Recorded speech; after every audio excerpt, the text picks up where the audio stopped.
demolition in the preliminary final as the Cats are bundled out of the finals without so much as a purr. Are the D's going to win the flag?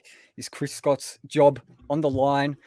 Is Max Gawn the greatest player to ever play Australian rules football? We're here to answer all those questions, your comments, and give some in-depth analysis about Melbourne 1911, 125 to Geelong 6-6, 42. My name is Harper Pestinger, and with me to talk all about that unbelievable game and all things footy is my great friend, Connor Payne. Connor, how are you feeling after that crazy, crazy match?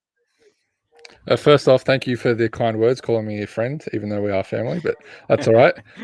And honestly, that game it's hard to describe, really. Obviously, last week, the Bulldogs game, completely different in terms of describing how they finished, but Melbourne was that's the reason they're the clear premiership favourites, and I think they're going to be hard to beat in a couple of weeks if they can continue the form that they showed tonight. That is the consensus, isn't it? And we will get into that in-depth analysis, as I promised, a bit later on. But first, what we'll do, I'll remind you guys, we're happy to take your questions, comments, anything like that. Put it wherever you're watching, Facebook, YouTube, Twitter, Instagram. We'll read them all out, try to respond to as many as we can. So get those coming through. But what we'll do first is we've both given our best. Connor has done Melbourne, I've done Geelong. And since Melbourne came out on top by a fair margin, Connor, do you want to reel off the Melbourne best? Yeah, so I mean, you could realistically include all 22 or 23 for Melbourne. I think they were just that good tonight that there wasn't really a player that put a foot wrong except for Stephen May, but obviously his was more injury related, and then the sub coming on, I think, midway or late in the third quarter. But for me, the best were pretty comfortably Max Gawn obviously kicked the 5 goals, hadn't kicked more than 3 in a game, and to kick 5, especially with how he kicked the goals when they came and just the level that those goals brought Melbourne to, was just spectacular. I thought Christian Petrarch was quite comfortably Melbourne's best midfielder. Not to say that any other guys performed poorly, but Petrarch was just a bull, as he so often described, and he showed why he's a hot favourite for the Brownlow in a couple of weeks. Clayton Oliver and Jack Viney, again, they're just hard to describe the impact that Oliver has. I was a little bit quiet tonight to his final standards in the last couple of weeks, but again, he was still magnificent. And Viney had, I think, 34 touches and close to 20 contested, and he was just another unsung gun in the midfield, rather. And just the last two in defence, Christian Salem and Jake Lever. It's hard to say quickly in short words how good Melbourne's defence is. And I think those two epitomise the level that Melbourne's defence has gone to. Obviously, Lever controlling through the air, coming in as the third man, stopping all the long balls and high balls coming through, and then Salem's disposal and just the amount of times he gets the ball off the halfback flank is just immense. And both of those two were in their best tonight. Yeah, you mentioned they could have had 22, 23 players in that best for you. I thought I might have had Cozzy Pickett in there. Cozzy Pickett, I thought he was very, very good. Jack Viney, I thought he was good for the D's as well. And you can see at the bottom of the screen there, wherever you're watching, you can see who kicked all the goals and the score. Cozzy Pickett obviously kicking 3 goals. And I'll read off the goal scorers just to start with. So obviously Max Gawn kicking 5, Cozzy Pickett kicking 3. Ben Brown, Bailey Fritsch and Charlie Spargo with 2, and singles to Harms, McDonald, Neil, Bull and Petrarch and Sparrow. And now I've been given the unfortunate task of talking about Geelong and talking about Geelong's best. I'll talk about the goal kickers first. Not many to name here. Jeremy Cameron with 2 goals, and then singles to Tom Hawkins, Brian Myers, Isaac Smith and Reece Stanley. But the best for Geelong for me, I only had 3. I only put 3 in the best. I'll put them up now. Patrick Dangerfield, I thought he tried to kind of rally the troops a bit, lead the way. Had a bit of a whinge at times, which is not too uncommon to see for teams that are getting belted by 70 points in a prelim. But I thought he was all right. Cam Guthrie had a bit of an influence. I think he had a fair few tackles. I'll get that stat up, how many tackles he had. And Isaac Smith, thought he gave him a bit at times on the outside, but it's really, really hard to put too many in there because it was they really went out without much of a whimper at all, didn't they? Save for kind of bits and pieces in the first half, really didn't show too much. Yeah, you're spot on there, Harper. I just checked as well. Guthrie had the 4 tackles, so he had a couple, but I think Melbourne's midfield just completely dominated Geelong. You mentioned Dangerfield, Guthrie, and Smith there. I think they would have been my best as well. I think Smith, for me, was Geelong's best. He just tried hard all night, but it was one of those games that it was hard to pick good players for Geelong, and at best they had a crack. They weren't spectacular by any means. So a disappointing night all around for for Geelong rather, and it's hard to see where they go from here. Yeah, and like I said before, guys, if you've just tuned in recently, keep those questions and comments coming through. We'll read them all out, respond to them all. Looking forward to getting a bit of audience interaction. We love that kind of thing here. But what we're going to do first, we're going to break the game down quarter by quarter, and the first 3 quarters especially is where the game was won and lost. And Connor, you've been given the task of kind of analysing in depth that first quarter of footy. You go for it. No worries. Obviously, Melbourne started hot. I think they got the first couple of clearances, especially out of the middle. But I think nerves got to them a little bit in their first 5 or so minutes, just unable to properly connect once they did go forward. But we're just unable to put the score on the board before a brilliant play by Cozzy Pickett on the wing. I think dodging 2 Geelong players going in and out, moving the ball forward and showing that pace that he has, and then drilling a ball to Ben Brown on the lead. Obviously, he missed with a shot to hit the post, but a good sign for Melbourne so early in the game, especially in a prelim, to show the movement that Pickett had and to get Ben Brown in early, who's at times this season been in and out of the team, struggled, which has been well talked about over the course of the home and away season and in the finals, but a good sign early. Obviously, Jeremy Cameron got the game's first goal with a great roving goal, which for a tall forward like him, a key forward like him, you don't see too often, but brilliant play by him to get the game's first goal, as I mentioned, and just be there at the right spot at the right time and get the ball and dribble through truly.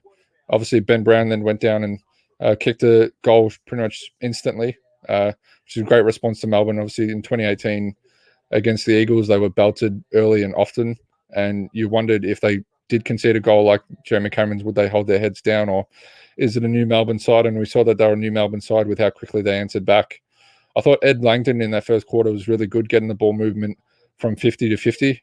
He's almost underrated as a wingman. I mean, wingmen across the competition are not talked about enough, and particularly in the end of season honours, they're not honoured as they should be, as we saw this year with guys like Ed Langdon and Hugh McCluggage from Brisbane.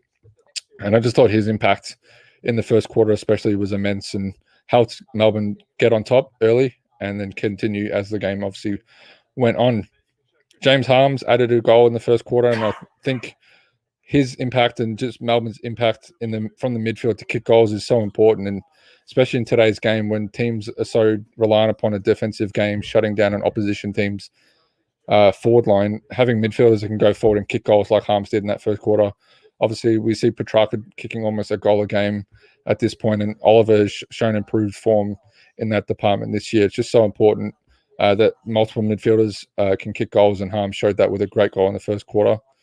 And just a little more towards the end of the first quarter, I thought Melbourne's impact at the contest was just elite, both in terms in the forward line and around the ground, just getting those crumb balls, getting to the ball first and getting quick use of it to the outside runners and outside midfielders was just elite. And I think that's really what set the game up early and separated the two sides, if I had to pick one thing.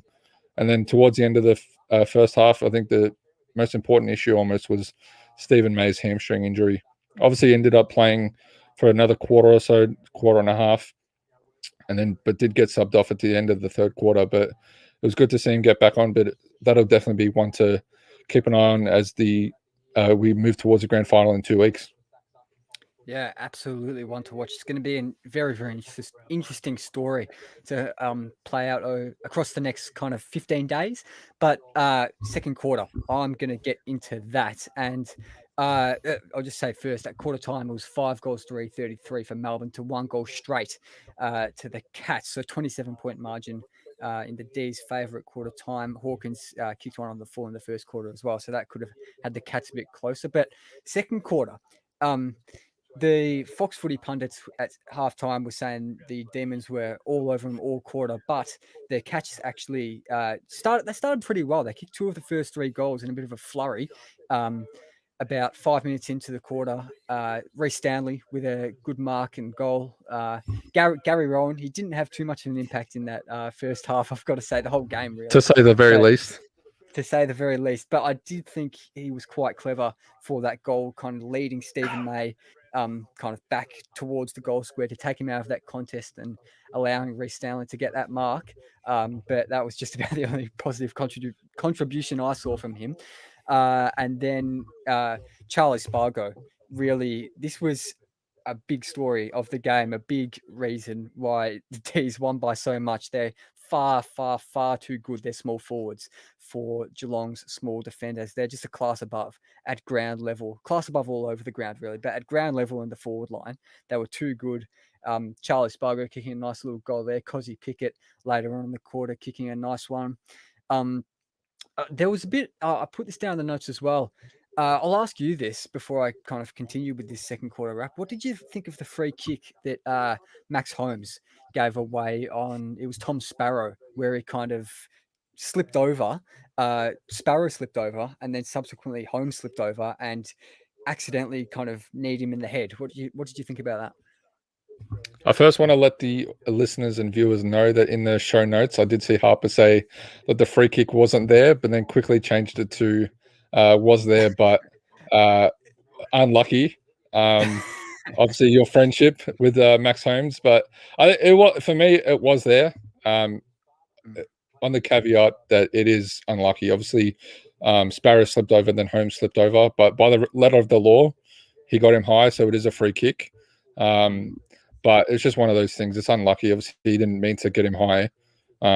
He just happened to slip over at the wrong time in front of a player and then collected him high. So, I mean, it's one of those tough ones because there's moments like that across any game of AFL you see where realistically there could be free kicks called, but the umpires let it go. That one, they just happened to call it. But I think it was there. It's just a bit unlucky for Holmes. Yeah, and you do see free kicks like that not get paid fairly regularly. There's a particular GWS Giants ruckman who gets away with that kind of thing quite often, I think. But yeah, it probably was there. But as Holmes was saying to the umpire, what was he supposed to do? It's hard to know. But yeah, sometimes luck doesn't really go your way, and there wasn't too much luck going the Cats' way tonight. But I'll continue on with the second quarter. That kind of after that, maybe the first 5 minutes or so where it was pretty evenly matched, that's when Melbourne really they kicked on and they just absolutely destroyed them until the last period of that second quarter. They were so composed, clearing it from their defensive half, and their defensive setup behind the ball, even when they were in attack, was so good. They looked like just such a well-oiled machine defensively and offensively, and it's unbelievable how good they are. I'm not a Melbourne fan, to the listeners who don't know, but it was really exciting watching the way they were playing that kind of expansive open footy with that the great defensive setup like I was speaking about. It was thrilling stuff, and we saw a little snippet of it, I guess, in the second quarter before it kicked on a bit later. But later on in the quarter, the Cats did come back a bit. There were a couple of important goals to the Cats, to Tom Hawkins and Isaac Smith, and they did look like they were a chance to. They were staying in the game, and they showed a bit in that end of the second quarter. Sorry, why they could potentially come back in the second half, which I thought wasn't really spoken about enough in the halftime analysis on Fox Footy. The narrative was just completely how Melbourne dominated. But I thought Geelong were a chance. They were 29 points down at halftime, which was 4 goals each in the second quarter. 9 goals, 660 to 5-1-31 at halftime in Melbourne's favour. But I'll go into it now, but we're really going to talk about this more broadly, I imagine, in the third quarter, because this is where they really ran rampant. But these from stoppages, 7-3, 45 to 3 goals straight, scores from stoppages at halftime in the D's favour. The clearances, pretty similar numbers for both teams, but the D's were just far, far more efficient with those clearance kicks and hitting targets, whereas Geelong were just scuffing all over the place. Their inside 50 efficiency really wasn't too great. And I had a look at a bit of a stat here. The commentators were talking about how the D's really just suffocated their famous Geelong kind of defensive kicking around the back, uncontested possession kind of thing. So I had a look at the uncontested possession stats for the Geelong defenders. Zach Tui, he had 7 possessions total when he had 29 the week before. At halftime, he had 7, which is stark contrast. Kolajasny, he didn't have a single uncontested possession in that first half. Jack Henry, 2 possessions. Lockie Henderson, 4 possessions. Mark Blixar's 1 uncontested possession, and Jed Buse, 4 possessions. So really kind of damning stats for those Geelong defenders. Not necessarily damning on them, but it also shows how good that Melbourne pressure was in the forward half. The Cats kicking game just couldn't get a run on. Melbourne midfield as well. Awesome. Christian Petrarch and Jack Viney both had 20 plus disposals and 5 clearances at halftime. Clayton Oliver, 5 tackles. But yeah, we saw potential for the D's to really kill off the game in that second quarter. They couldn't quite do it, but the third quarter is what you're going to speak about now, and that is where they most definitely did do it. Yeah, you're exactly right. I think that third quarter is arguably one of the best quarters of any football I've ever seen, let alone in a final. I think Melbourne was pretty much a perfect quarter. What was it, 8 or 9 goals to 1 point to Geelong? It's just ridiculous how good they were in that third quarter. You thought after 3 or 4 goals, you're like, oh, maybe they'll kick 1 or 2 more. They kick another, oh, maybe 1 or 2 more, another, and then they kept doing that over and over again. And it was just ridiculous to see how they did it.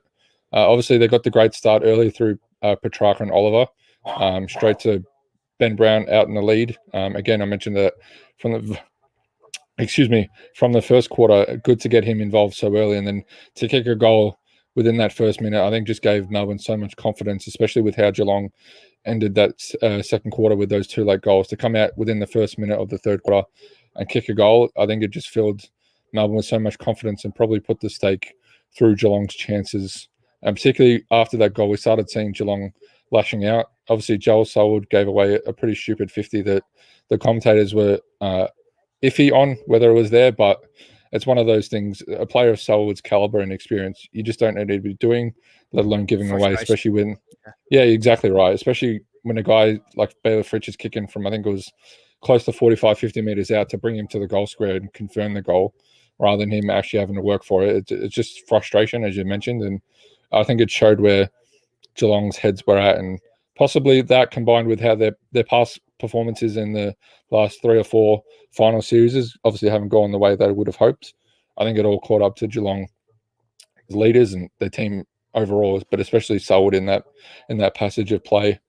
Gawn kicked his first goal of the quarter, obviously a brilliant goal out of the centre square. I think handball received from Petrarch or Oliver, I couldn't quite see. Then streaming into 50 with a brilliant kick on the run, which his goal kicking has been questioned at times. We saw his shot midway through the fourth quarter that was way wide, but obviously hit it pure in the third quarter there, and it was pretty awesome to see that goal. As my brother mentioned, it was a stringer-like goal coming out of the middle, and obviously that was just the start of his third term, because you mentioned in the build-up, is he the best player to ever play AFL? With that third quarter, I think you're onto something, because he was just magnificent. Play any sport, even. Exactly.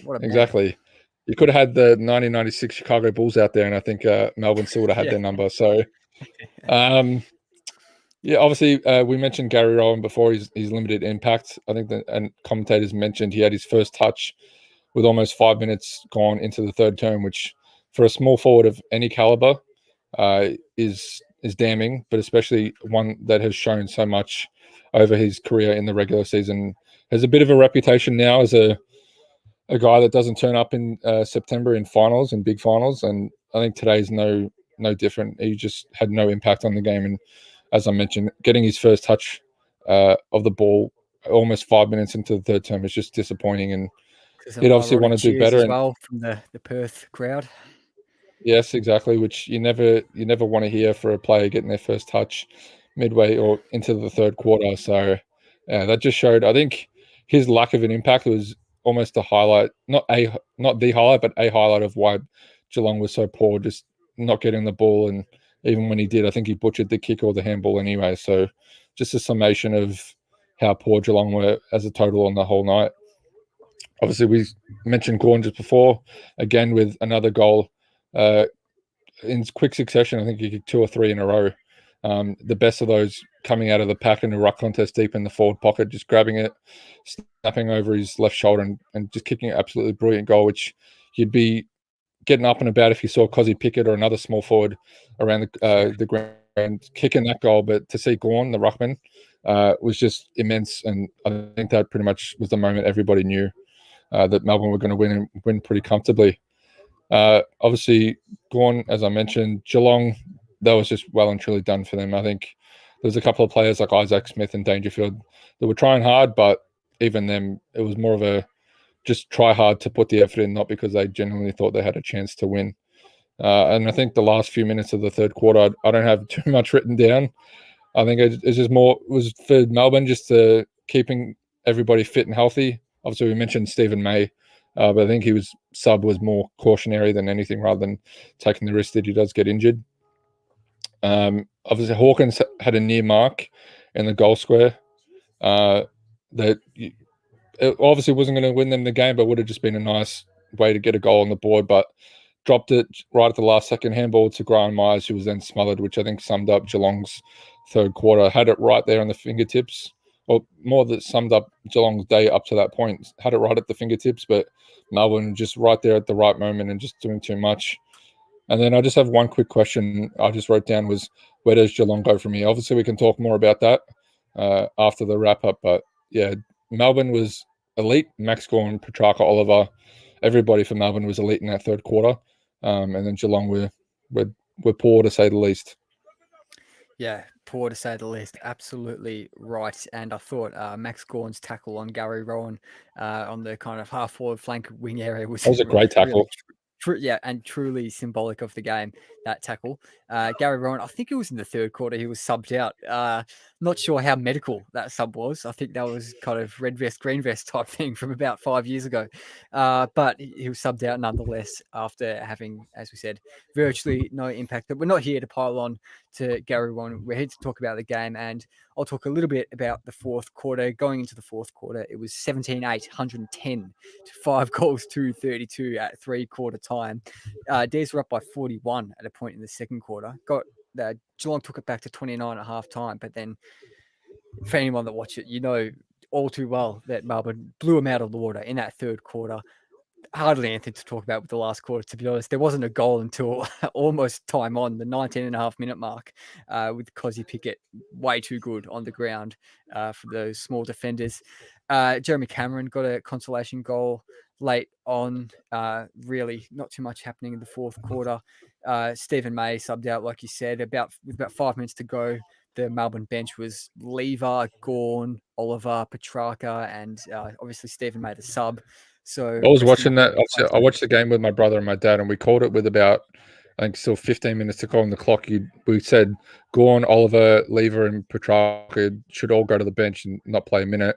And then we saw, I think they were calling Oliver's number on the board with about 11 or 12 minutes to go. And then a couple of minutes later, all four were on the bench with obviously Stephen May behind them, subbed off. And I think that just summed up how good Melbourne were going and how far behind Geelong were.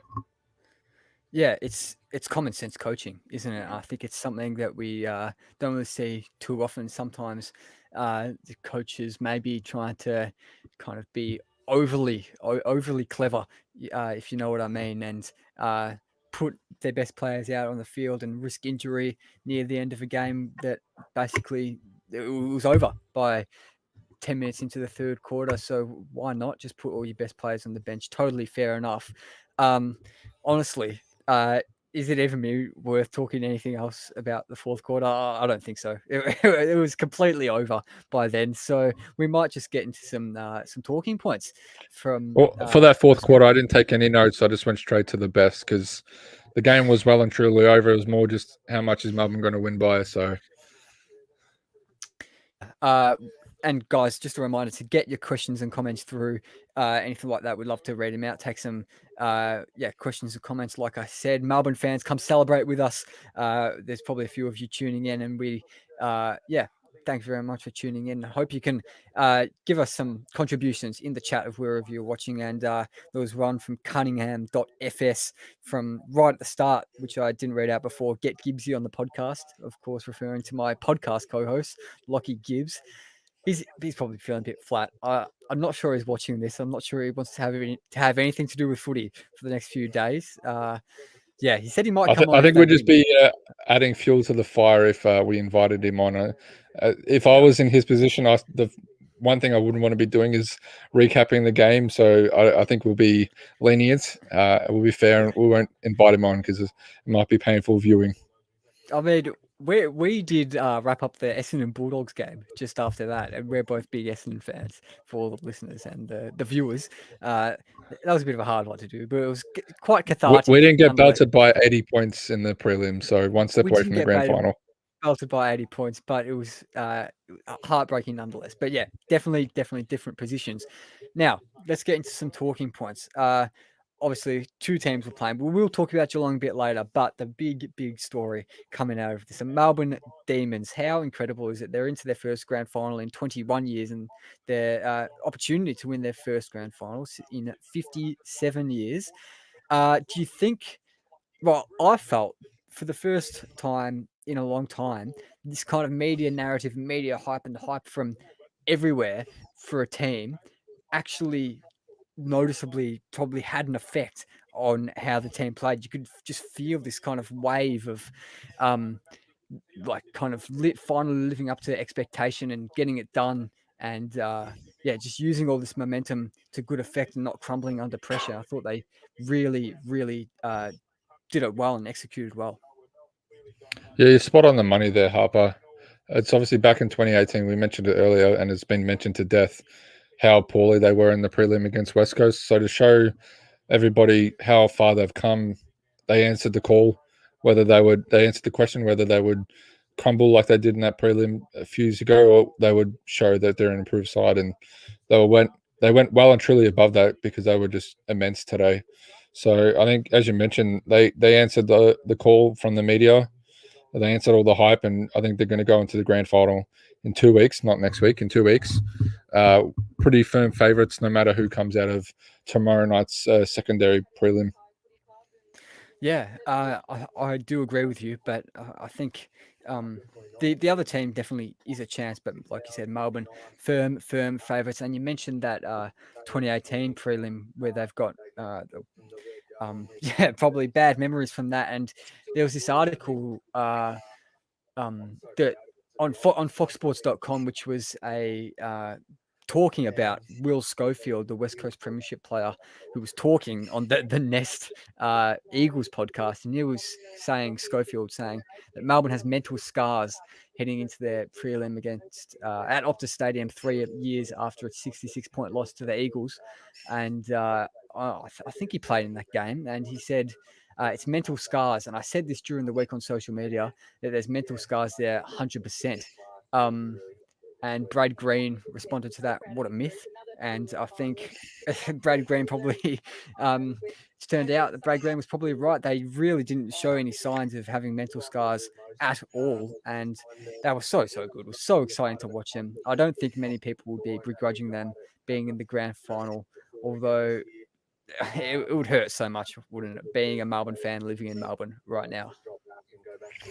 Yeah, I mean, going back to Will Schofield, does he want a job at Fox Footy at the Herald Sun? It sounds like he's getting a bit Yeah. clickbaity there with a comment Yeah. like that on social media and at the podcast, which, I mean, he played in that game, so maybe he sees it differently than us. We obviously aren't AFL players, but I think saying something like that is just to get a bit of attention. And, I mean, as Brad Green said, it is a myth, and Melbourne went out tonight and showed why they are the premiership favourites, and they clearly had no uh, ill effects or bad memories of that prelim from a few years ago. So it'll be interesting to see how they go next week. Can they bring the heat like they did tonight? I think they can, but the grand final is a completely different beast. So have to one to watch next week.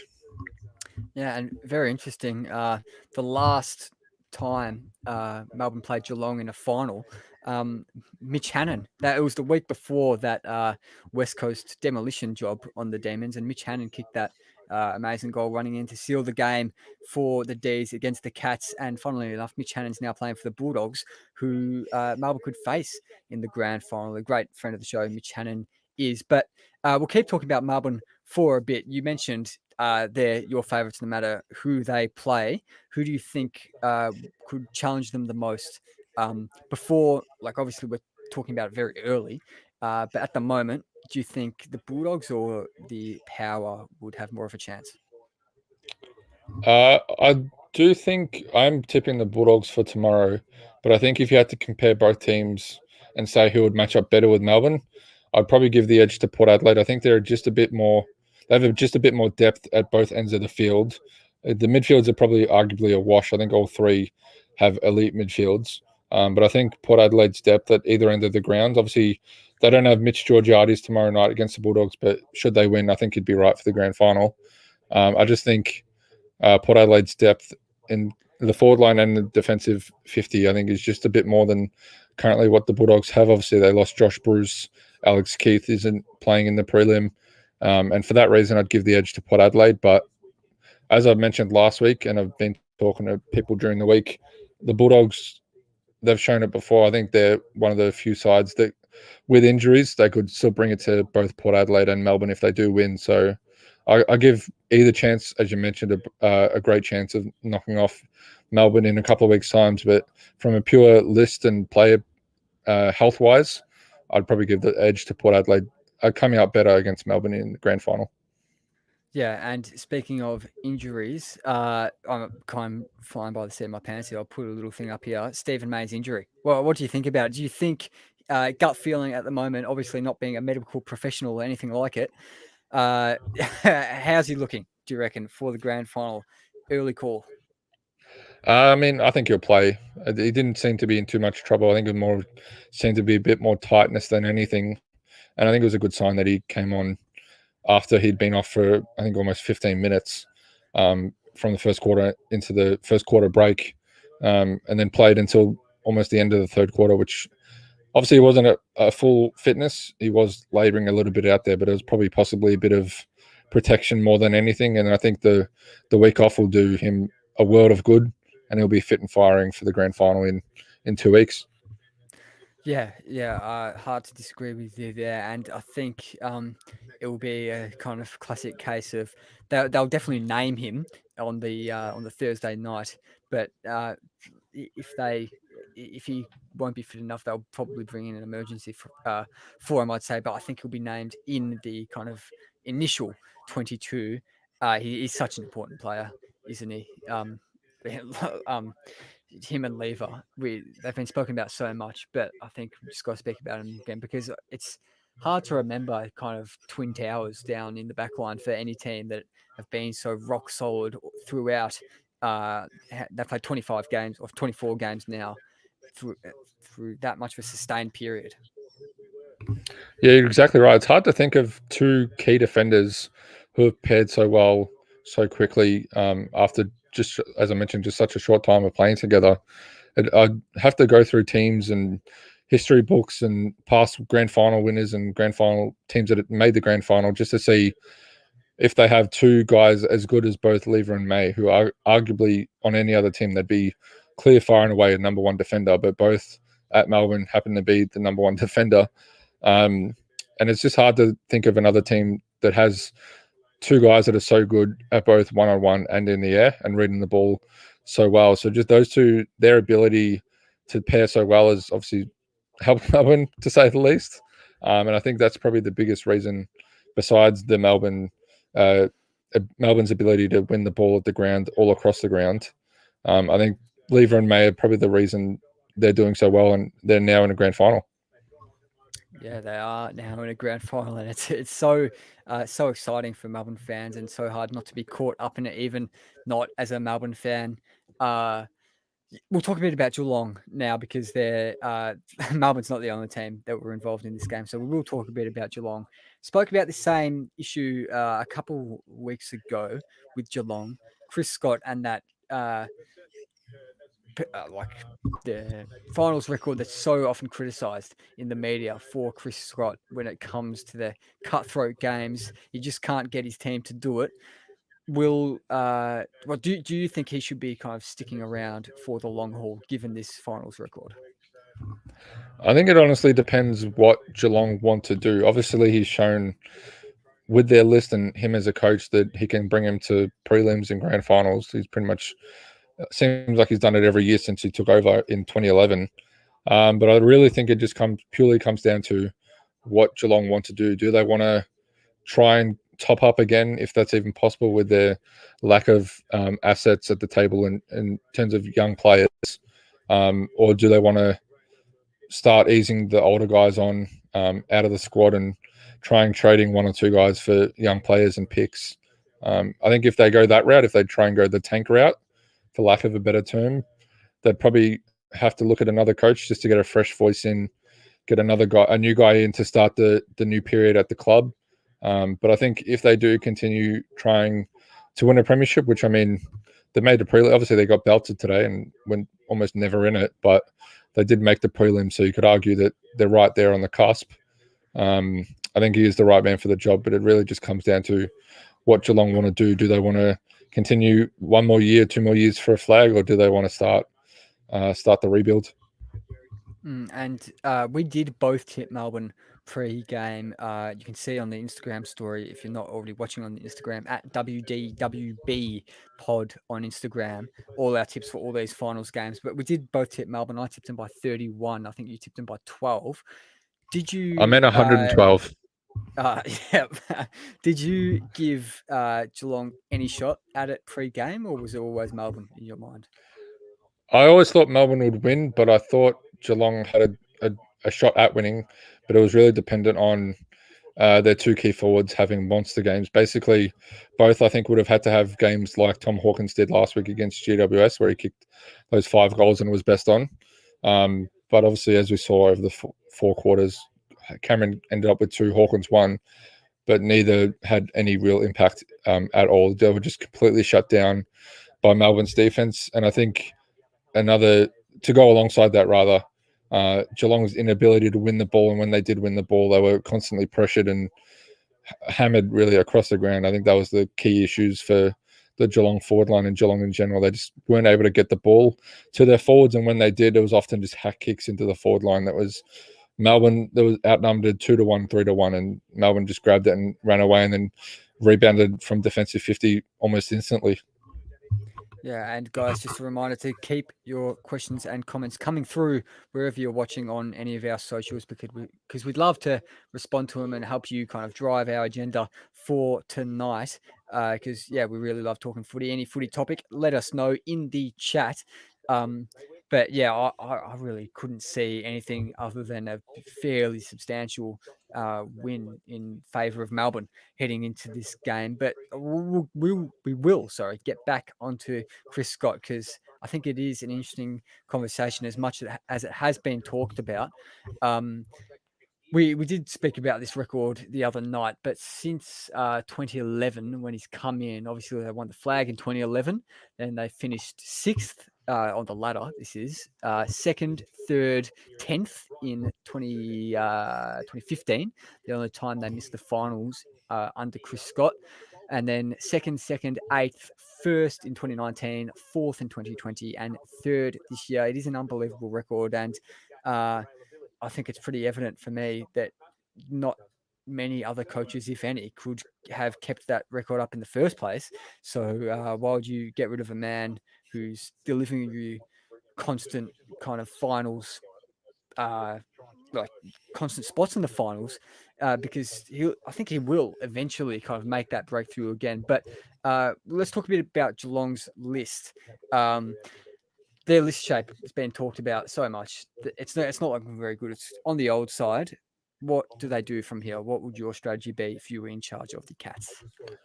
Well, just on that list, I saw before the game, with Sean Higgins being included as their medical sub, I think they were the first VFL AFL team to ever play with 11 plus, at least 11 players who are 30 or above. And I think that just shows sort of where Geelong are at. They're so reliant on those older players. And given there's a few in there, such as Joel Selwood, that look like it's almost time. May not be time yet, but it's almost time.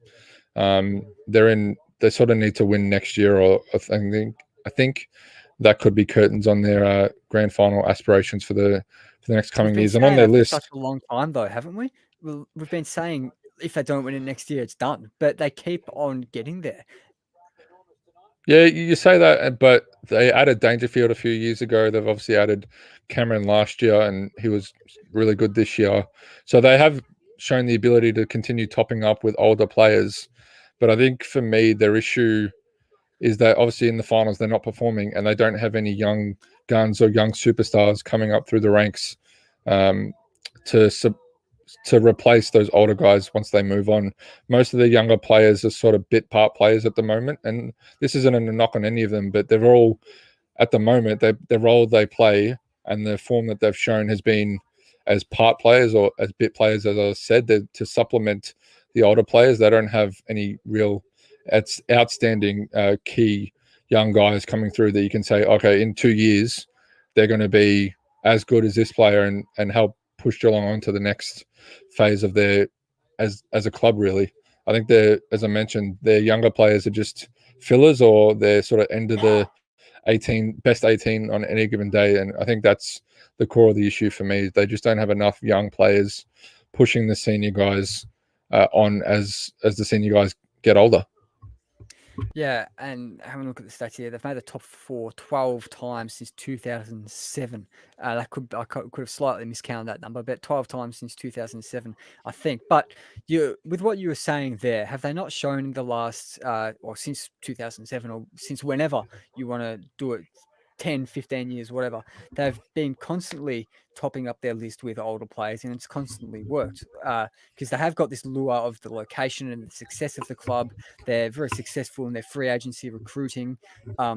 They look at how many players they've got through free agency or for like bargain picks, and why could they not do that kind of thing again and top up in the future? I'm not saying I agree with this, but kind of playing devil's advocate here. Yeah, I get what you're saying, but like we mentioned on last week's pod, they traded pick 30 for Sean Higgins in last year's draft, and I'd probably class that as a fail. I'd be surprised if he goes more than one more year, if that. One more year in his contract, I think, and then I think they'll Yeah, be tied for front. I'd honestly, it wouldn't surprise me if he retired after this season. But Okay. I mean, he's got one more year to go, so he'll likely play that out, and then that'll be it.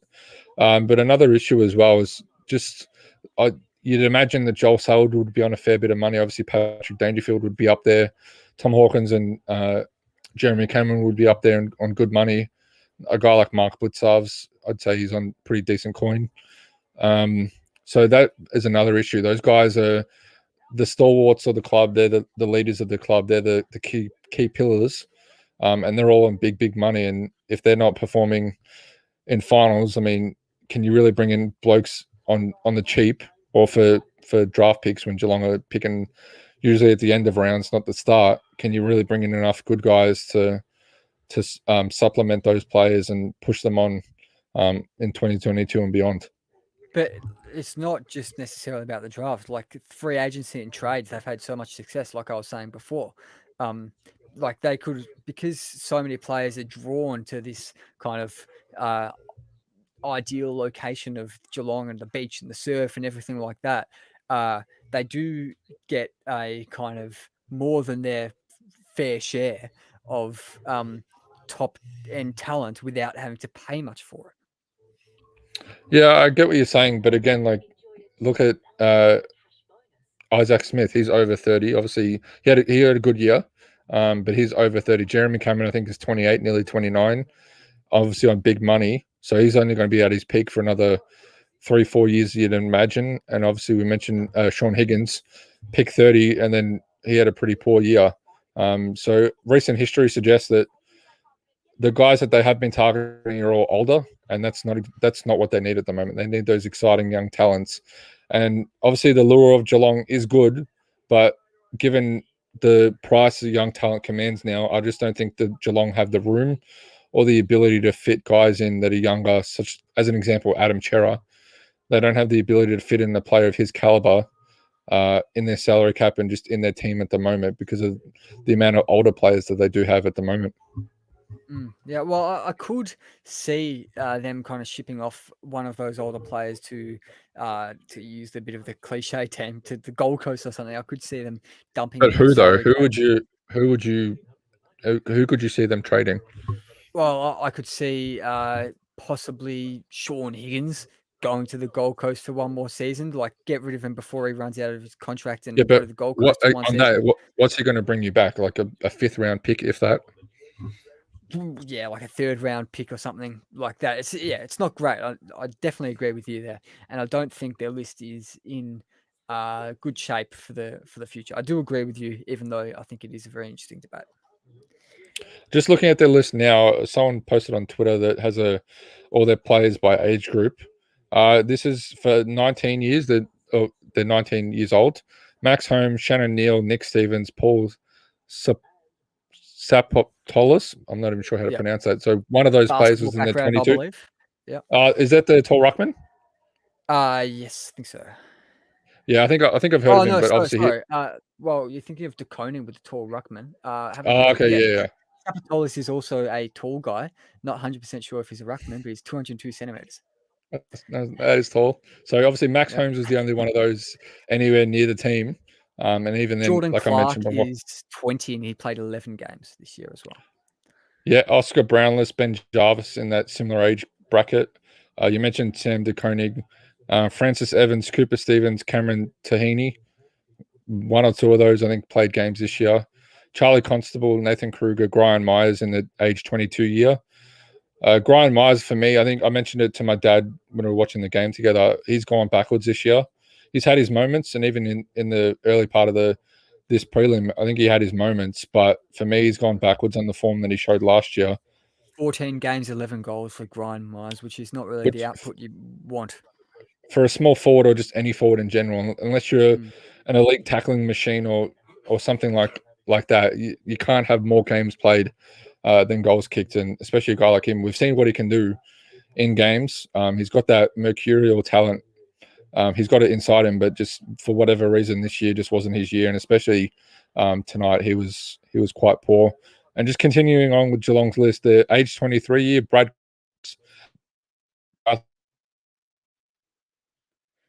Sorry for the audience here. Connor is breaking up. Hopefully, uh, his internet's all right. But I'll send a little message to him in the chat. Well, I'll keep the show on the road by myself. I've sent him that message in the chat. Let's see how he's going. Hopefully you guys can still hear me. Fingers crossed. But yeah, Connor was going through the list there. They have had a fair amount of their younger players play a lot of games this season, but they're not really their superstars. Like Quinton Narkle is 23. He's played 16 games. Parfitt is 22. He's played 23 games. Zach Guthrie, Salvador Galea, and Brad Close have all played 12 games or more. And Connor's gone from the meeting, so hopefully he can rejoin me in a sec. Zach Guthrie, Rattle Galea, and Brad Close are all 22 years old. Jack Henry and Brian Myers, 22 as well, played 37 games between them. That really kind of trails off at the end there. Jordan Clark, 11 games. Max Holmes, 11 games. But I'd like to know your thoughts on Geelong's list and their coaching situation, because to be honest, I think if any Geelong fans are listening to this, let me know your opinion, because I think some of the kind of calls from Geelong fans to, here we go, Connor's back, I'll add him to the thing. Some of the calls from Geelong fans to asking for Chris Scott's head, or yelling for Chris Scott's head even, shows a bit of an entitled little bit of an entitled element in the character of certain Geelong fans, having been in so many finals in recent years. Calling for your coach's head is a bit too far for me. Connor is back though.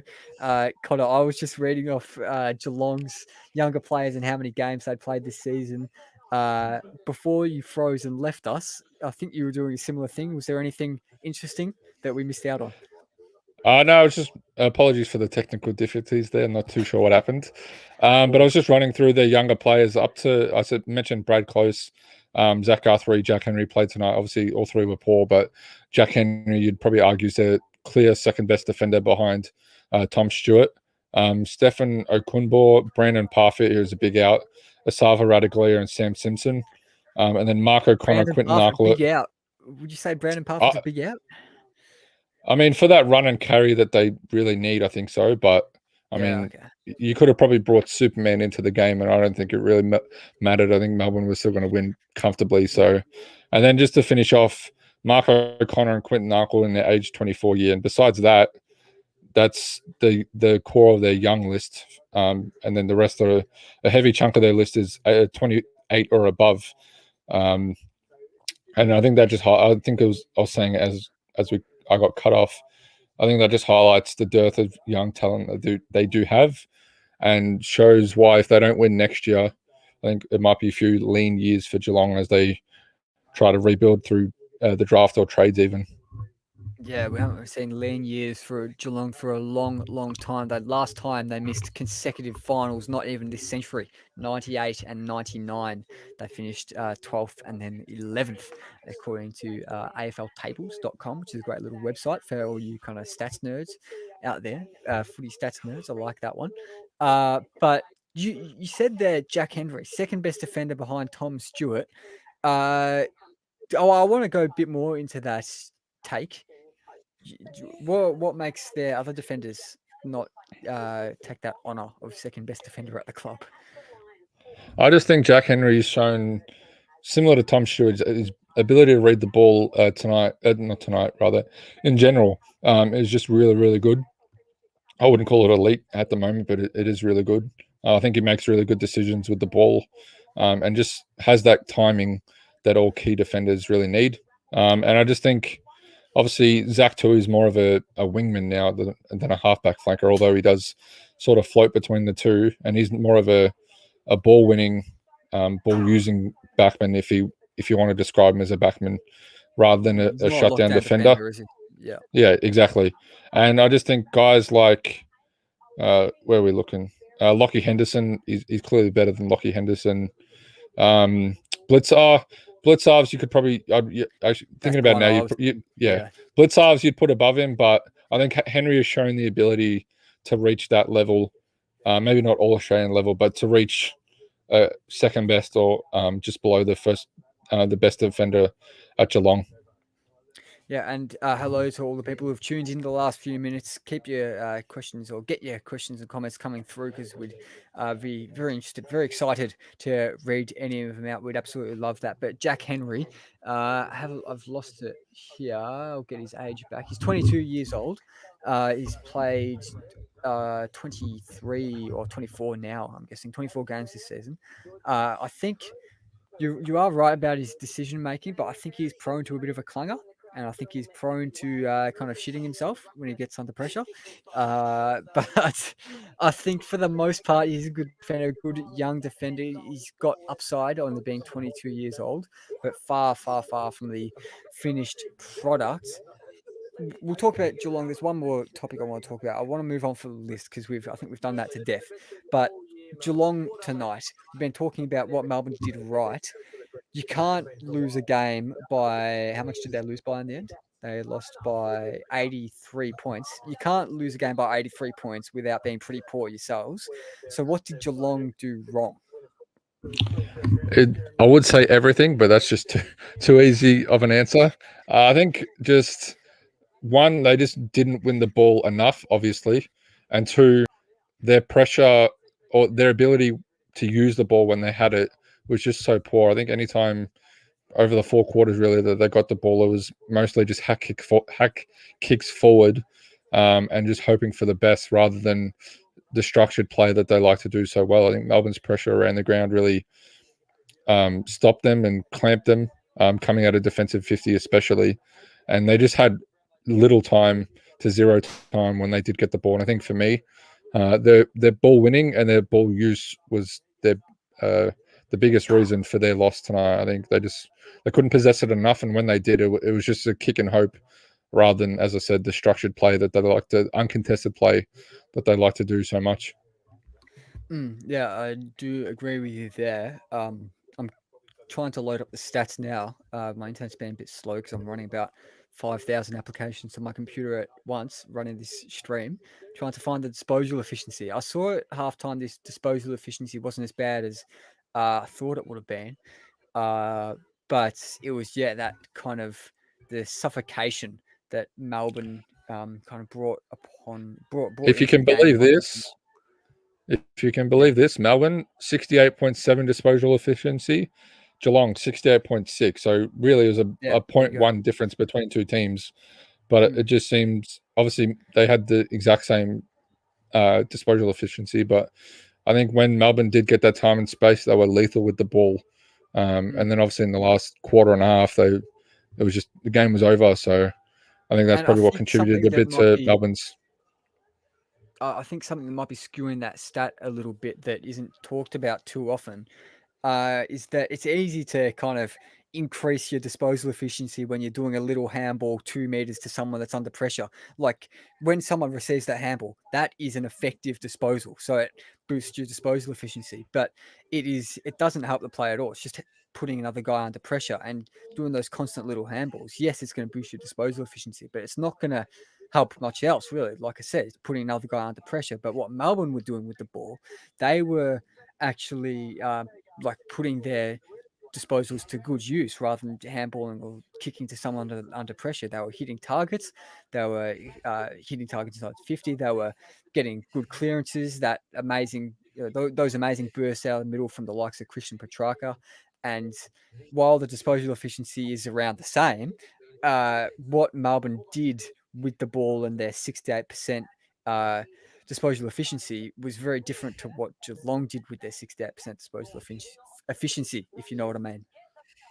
Yeah, I agree with you 100% there. And I think probably what helped Geelong as well is towards the end, as both teams just sort of put the cue in the rack, even though Melbourne was still coming at the contest ridiculously hard for a blowout game. I think what helped Geelong was just that uncontested game that they played so well. They were just chipping it around back and forwards in the defensive 50 across the halfback flank, and that probably boosted the numbers higher than they arguably should have been. But you were spot on there. Just what Melbourne did with the ball, even though they had the exact same disposal efficiency, what Melbourne did when they had it was just so much better than what Geelong did. You saw countless times Melbourne would mark on the halfback flank towards the middle of the ground.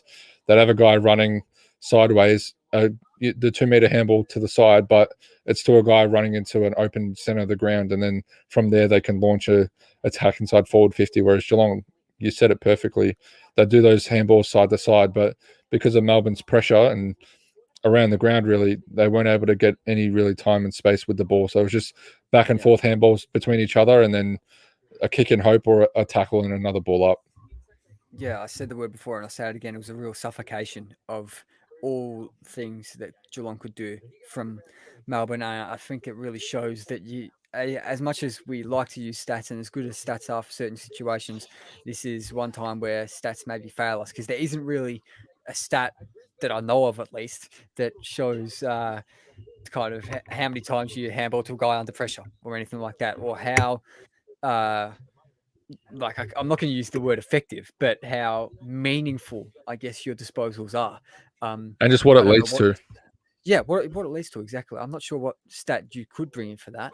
There'll probably be one in 40 years or something that we have no idea what it means now. But yeah, very, very interesting. Let's get back onto Melbourne though now. So looking forward to the grand final. You were saying they're hot favourites coming into it, and you're tipping the Bulldogs on tomorrow night.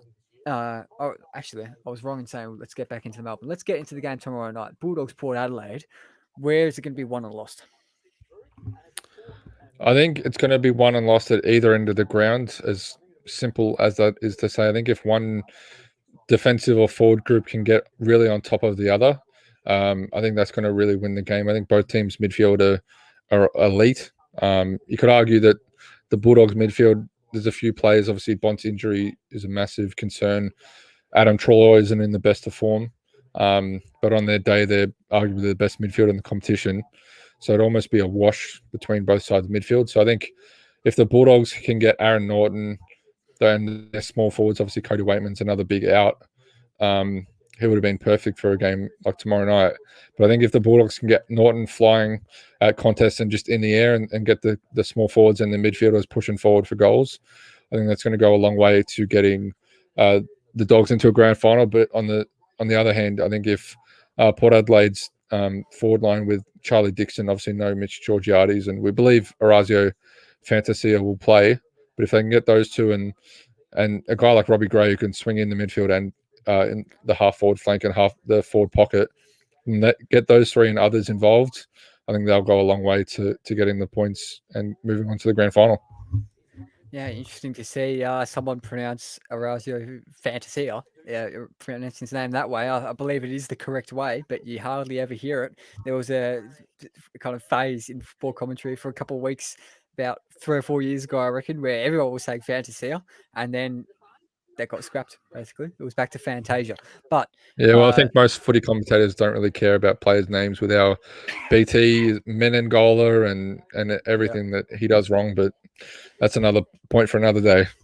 Oh, yeah, we could do a whole another hour of live streaming about the commentary, couldn't we? I did quite like, I think they still have their flaws, but I quite like the commentary tonight, which was kind of the Channel 7 B team, because I'm guessing their A team is all in quarantine in Perth. So you had the likes of Jason Bennett and Hamish McLaughlin doing the commentary, which was a bit of difference for Friday night footy. But someone that I'm not sure if you did mention him there, but Steph Martin is an inclusion for the Bulldogs tomorrow night. This game happening at 7:40 on the East Coast and 7:10 local time.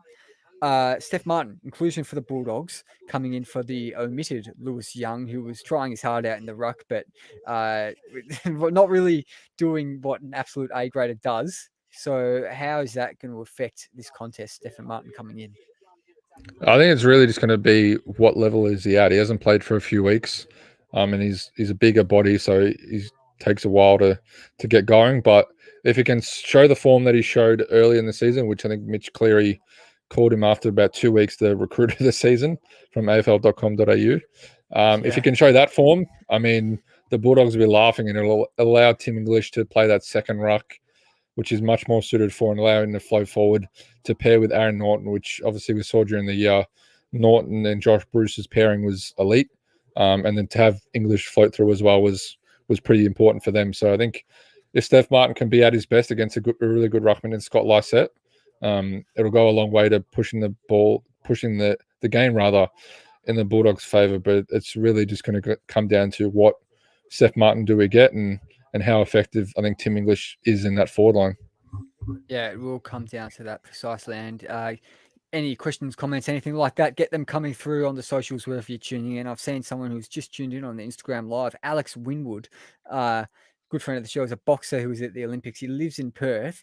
Alex, if you are tuning in at the moment, I'd like to know where you were at the game tonight and have you managed to, or what's it looking like getting those grand final tickets? Because I've heard he was going to be trying very hard to get those grand final tickets. He's a big footy fan, Alex Winwood. My take on this Port Western Bulldogs game, I said it last week, or when did I say it? Week before? I said it sometime. That I reckon Port has flown under the radar a bit as a, could you call them a smoky for their flag, even at this stage? Because people aren't talking about them enough. I feel like they beat the Bulldogs in round 23, albeit Bulldogs who in completely different form, but that was on the road as well, so that was quite a good win from them, and they're looking quite healthy, and I don't really see I can't see the Bulldogs demolishing them at all. I see this being a very close game. What are the things that the Bulldogs are going to try to pick at that are weaknesses in your mind for Port Adelaide? Well, just on that round 23 win, obviously it was on the road, but there was no crowd, so it's almost a neutral for both teams because there was no fans for the Bulldogs and no opposition fans for Power. The Bulldogs are used to that, the dimensions and everything like that. And yeah, that's a good point, but I think the fans probably matter rather than, unless you're playing at a ground like GMHBA down in Geelong. It's not a huge advantage, but slight. Yeah, I get what you mean. And I think for the Bulldogs, the one thing they probably want to target most or look at most would be making sure Aliir doesn't float into space and take those intercept marks, as we saw he did so well in the qualifying final against Brisbane, was it? No, against Geelong. Port Sorry, Adelaide, my mistake. It was against Geelong. Yep. If they can limit his impacts in the air, sort of that floating centre half forward, we saw obviously all Australian form this year. They can limit his impact and really get at those key defenders for the Port Adelaide, who I think are a bit undersized, even with Lear. Then that'll put the Bulldogs in good stead. But it really just depends on how Aaron Norton turns up. We saw in patches last week how good he was, and he was pretty good against the Bombers in the second half there. And if Tim English can turn up and take some contested marks in the forward line, that's going to help a lot. But I think the one key area for the Bulldogs to target Port Adelaide, if there had to be any, would be the defensive stocks. Yeah, very, very interesting. It's going to be a fascinating game. I'd like to know anyone's tip who's tuning into the show at the moment. And we will get onto more serious stuff in just a sec. But we put up a message on the Instagram page asking for any topics that people would like us to cover. 100% sure Dalton is still listening to the show right now, but he put into the Instagram thing, we need to talk about the state of Harper's hair with a few scissor emojis put in there for good measure. I see Dalton has been growing a bit of a lockdown beard himself at the moment. Has he still got that going, Connor? I mean, first of all, on your haircut, I mean, it is a bit hard to get a haircut at the moment, so I'll give you a pass on this one. And he does still have the lockdown beard, although he did start, I think, mid last year and hasn't shaved it. So I think it's a bit more than a lockdown beard at this point. But my thoughts on that are well known to him, so I won't repeat them on the air. But yeah, he's still got his beard at the moment. Yeah, and I originally started growing out this mullet for this time last year, September. There was like the Black Dog Institute did a campaign called Mullets for Mental Health, and there was a big fundraiser for mental health, raised a bit of money. So I'm not doing that same like fundraiser myself this year, but they are still doing fundraisers all year round. Black Dog Institute, you can donate to them. Check them out, the Black Dog Institute. Yeah, definitely check them out and get around them. But talk a bit more about the Port Dogs game.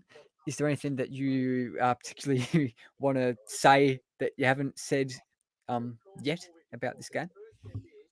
I think I mentioned it in passing earlier, but I think really just what impact Marcus Bontempelli has.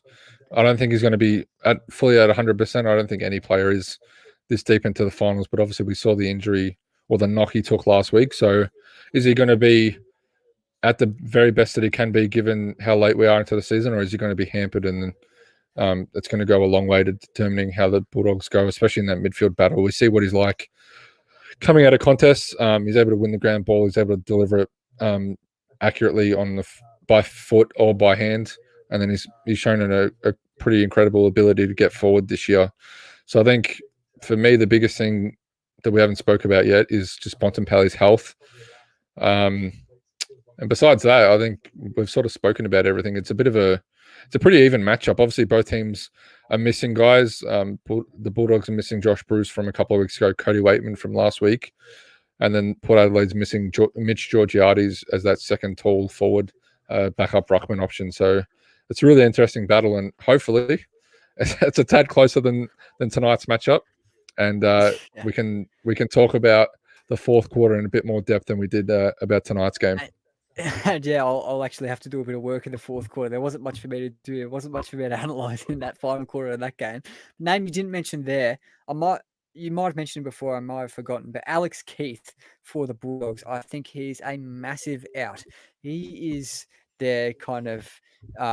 He's almost a one-man defense for the Bulldogs. He's their best tall defender by a long, long way. And Charlie Dixon or someone like that, well, I'll talk about Charlie Dixon specifically. He has faded out in the kind of last 2/3 of this season. But if he gets up and going, I don't even know who's going to play on Charlie Dixon. Zane Cordy, maybe. I don't know. But yeah, I think Zane Cordy I would be the could option see him at the tearing moment. this game up. Yeah, I could see him tearing this game up if he gets kind of takes a few marks at the start and gets his confidence up and going. He could be in for a bag, I think. Yeah, I get what you're saying. I just think for me, his form has been pretty disappointing, as you mentioned, over the last 2/3 of the season. So I think it'd almost have to be the Bulldogs defenders allowing him to do well rather than him taking the game by the scruff of the neck. But Obviously, he has that capability. You go, sir. No, yeah, I think, I think just if he's going to kick goals and get the crowd going and get his team going. I think it's going to be more of a failing by the Bulldogs than by him. He's got the capability as he's shown over his career, but I just think his form over the last half, especially of this season, and even in the qualifying final, I don't think he was too good. I just think it's going to be more of a Bulldogs letting him off the hook, or off the chain rather, than him taking it. I think Zane Cordy will be a decent matchup, and I'll probably try if he gets his work done by Charlie Dixon. They'll just rotate guys in and out just to find who works best. But as you mentioned, Keith is just such a big loss. We saw what he did to Joe Danaher last week. We saw what he did to Peter Wright 2 weeks ago. He's been so good, and yeah, he's a really big loss for them. Yeah, huge loss. And you mentioned that it's going to have to be the Bulldogs' failings more so than the Port Adelaide success for Charlie Dixon to really get off the leash. And I think if there is one kind of iteration of a Bulldogs defence that is going to fail, it's one without Alex Keith, because, like you said, he's such an important player, and a player that hasn't been talked enough about this season, and as an out for this game, because it's absolutely huge to define whether or the Bulldogs get into the grand final, and subsequently whether Port Adelaide get into the grand final. I think we've been gone for a while. We've been going for 71 minutes and 33 seconds. So we will be wrapping up in a sec. But is there anything else from this whole thing that you want to talk about that we haven't yet, or any additional comments, anything like that? I think I just really want to just talk about Melbourne. Really, they were just incredible tonight, and one of the best games of footy I've seen in some time. Especially that third quarter, I don't think they put a foot wrong, as I mentioned. Third quarter, they didn't put a foot wrong. They just continued peppering the goals, and I think it ended up being 9 goals, 1 to 1 point, which is just in any game of footy that's outstanding. But in a prelim third quarter, the premiership quarter as it's called, it's just immense. And then I think for me, they'll be pretty hard to beat in a couple of weeks. But I mean, footy's a funny game, so anything's possible. But yeah, Melbourne enter the grand final, overwhelming favourites, and I'd be hard pressed to tip them against them in 2 weeks. Yeah, and just while I'm searching for a particular stat, I'd like to give a big shout out to all the Melbourne fans who are tuning in, who are not able to get to the game, because there are tens of thousands of them who would be dying to see their team have a shot at glory, potential first glory since the Hallison days of 1964, when probably two weren't alive.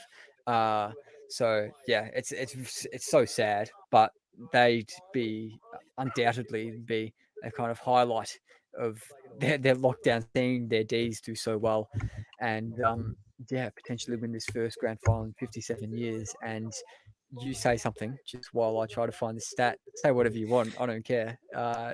Go for it. Well, as a long-suffering Essendon fan, I would be more than happy to take lockdown if it meant Essendon were into a grand final. So obviously not ideal for Melbourne fans, as you mentioned, but I'm sure they're all over the moon, atoning for the 2018 prelim and making their first grand final in 21 years. And for them, hopefully, winning their first since 1964. Yeah, this is very interesting. Okay, this must be from before tonight, but statsinsider.com.au, which is a very good resource for people who want to get into the nitty gritty of footy, and lots of stuff as well. They had before tonight the probability for each team to win the grand final.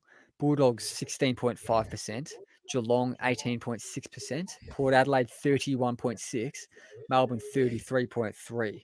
So what would you have Melbourne at now? Maybe a 70, something like that.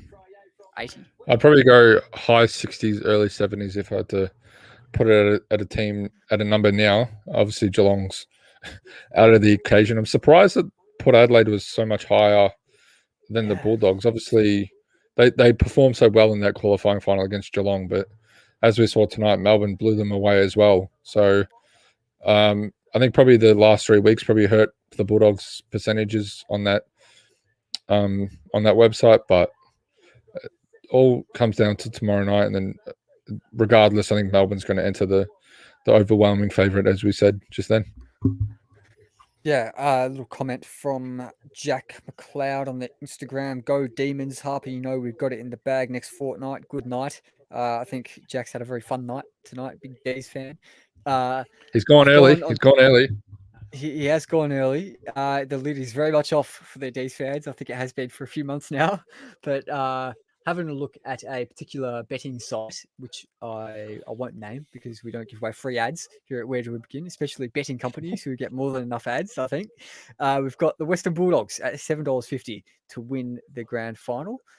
Port Adelaide at $3.20. And I'll throw it over to you. What's your guess for the odds of Melbourne winning the grand final? I wouldn't say it's any higher than $1.30, so I'd say about $1.18, $1.19. Whoa, that's a big call. It's $1.62, but I could see that going. I honestly thought it would have been lower. So yeah, I'm not a betting man. I don't know too much about how odds work, but I guess they'll go into the next match at like $1.62, and the other team will be $2.50 or something like that. So yeah, they will be favourites, but perhaps not as strong favourites as we were kind of predicting them to be, according to the bookies. Yeah, I think that's just about it. Melbourne, very, very strong favourites heading into this grand final after that unbelievable performance in the preliminary final. One of the kind of craziest, most brilliant kind of spurts and sustained spurts of excellence from any team I've seen in any game, especially preliminary final. It was absolutely awesome to watch that third quarter from the Melbourne Demons getting up over the Geelong Cats. 19 goals 11, 125 to 6 goals 6, 42. An amazing game of football. We're looking forward to what should be a cracker tomorrow night. Port Adelaide versus the Western Bulldogs, 7:40 on the East Coast, 7:10 local time. We'll see you after that game, probably, unless anything goes not according to the plan. We'll see you after that game, same place, post game. Thanks very much for tuning in, guys. It's been delightful to talk footy to all our audience, to talk footy with you, Mr. Connor Payne. Thanks for coming on yet again. It's been brilliant. Thanks for having me once again. Can't wait to jump on tomorrow night after hopefully what's a lot closer preliminary final, and we can just dissect everything that happened in that game in the 4 quarters and have a big look ahead into the grand final in a couple of weeks. So thanks again for having me on, and thanks for everybody for listening.